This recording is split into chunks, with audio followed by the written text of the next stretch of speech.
Monsignor Highland, members of the Board of Trustees, Sister Joan, faculty, staff, alumni, parents, family, friends, and most of all, graduates. Welcome all to the celebration of this very special and happy day. Well, as you've just heard, I'm a chemist.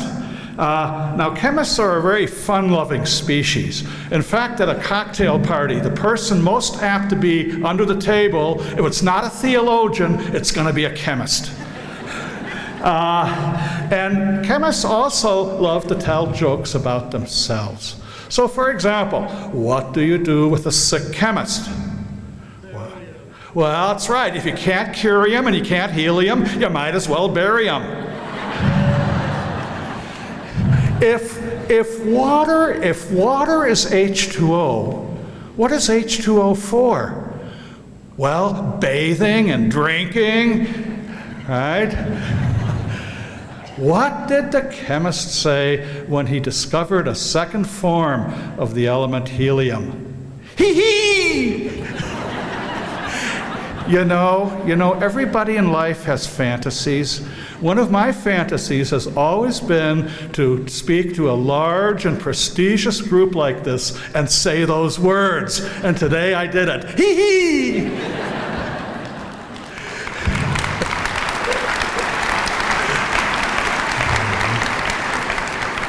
Well, you know, I'm sorry to give you these bad chemistry jokes, but all the good ones are gone. Are gone, okay? Let's see. In a more serious vein, if that's possible, chemistry is the study of the transformations that substances undergo. So, ice melts, water boils, sugar solutions deposit exquisitely intricate white crystals upon standing. And did you know the colorless fluid in the gland of a Mediterranean sea snail turns yellow, green, and finally blue when exposed to air and sunlight? It was an image of a transformation like these that first attracted me to the study of chemistry.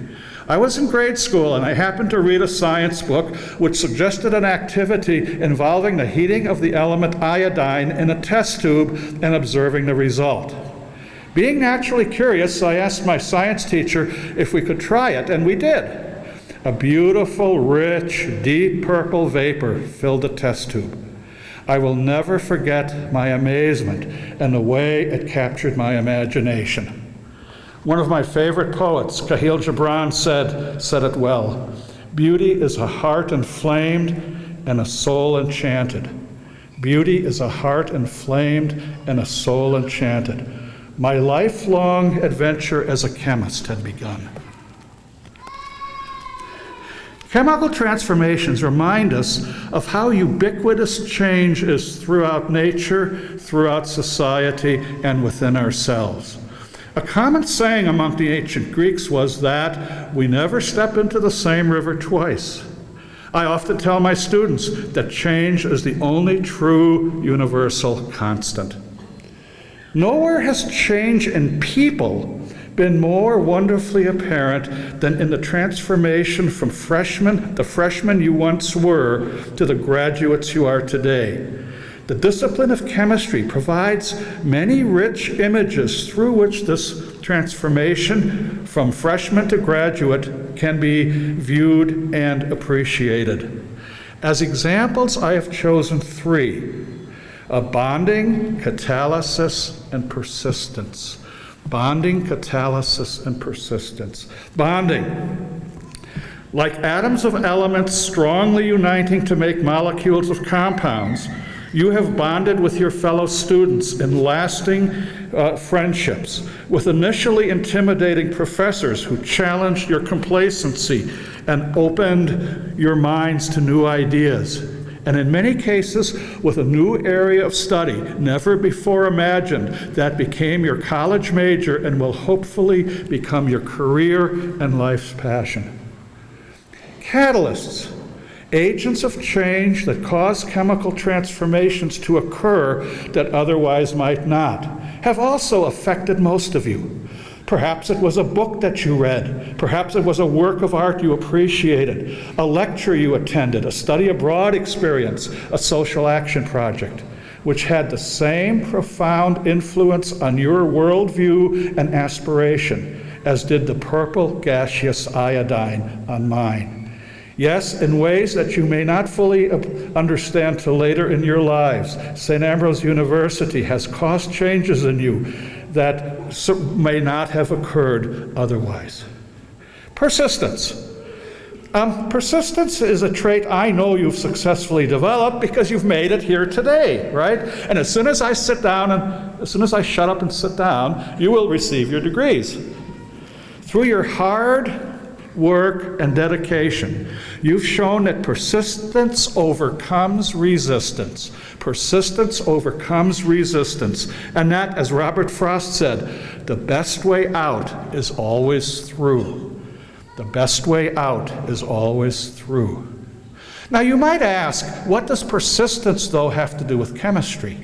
And so let me tell you a little story. When I was a graduate student, one of the chemicals I worked with was butyric acid, a most evil and nasty smelling liquid, which I always thought should really be named putric acid.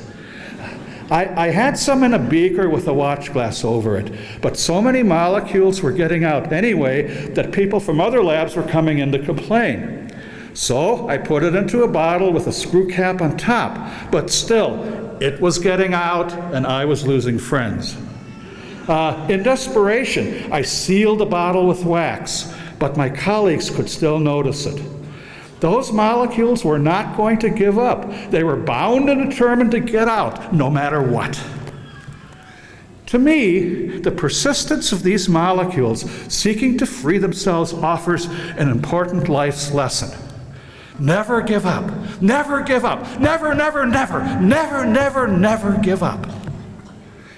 If the goal be worthy, advance toward that goal with all the passion you possess. If the cause be just, work for that cause with the full energy and determination. Never forget that all things are possible for those who persist in striving to achieve them. Chemistry is about change. It always was and always will be. And chemical changes create that which is new, a new life-saving medication, a new source of clean energy, but can also create a new pollutant or a new chemical weapon. Likewise, life is about change. It always was and always will be. If you are alive, you are sentenced to create and to transform. The challenge before you is to create a world in line with the best rather than the worst that is in you. A world of hope, a world of justice, a world of beauty. William Jennings Bryan once said, "Destiny is not a matter of chance. It is not a thing to be waited for. It is a thing to be achieved." To work for change, bond with others who share your vision of this wonderful world should be. As the anthropologist Margaret Mead noted, never doubt that a small group of thoughtful, committed citizens can change the world. Indeed, it is the only thing that ever has. And remember the Latin saying, lux mentis, lux orbis. The light of the mind is the light of the world. The light of the mind is the light of the world. I know that within your mind and spirit are the tools, the catalysts for positive transformation. They are the light of knowledge and reason and the heart of passionate dedication. I know that you will find them there if you persist in seeking them. May God bless you and be with you in that search.